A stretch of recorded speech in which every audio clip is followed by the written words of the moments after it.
నాన్నగారు దేవుడి వద్ద కొబ్బరికాయని ఎందుకు కొడతారు?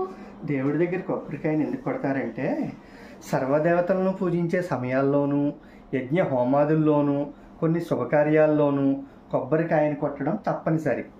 కొబ్బరికాయ పైనున్న పెంకు మన అహంకారానికి ప్రతీక. ఎప్పుడైతే కొబ్బరికాయని స్వామి ముందు కొడతామో మనం మన అహంకారాన్ని విడనాడుతున్నామని, లోపలున్న తెల్లని కొబ్బరిలా మన మనసును సంపూర్ణంగా స్వామి ముందు పరిచామని, తద్వారా నిర్మలమైన కొబ్బరి నీరులా మన జీవితాలని ఉంచమని అర్థం. సృష్టి మొత్తంలో నీరున్న కాయ కొబ్బరికాయే. కొబ్బరికాయ అంటే మానవ శరీరం. బొండం పైనున్న చర్మం మన చర్మమే. అది పీచు మనలోని మాంసం, పెంకే ఎముక, కొబ్బరే ధాతువు.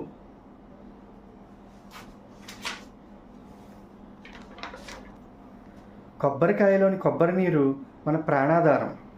కాయ పైనున్న 3 కళ్ళు ఇడ, పింగళి, సుషుమ్న అనే నాడులు.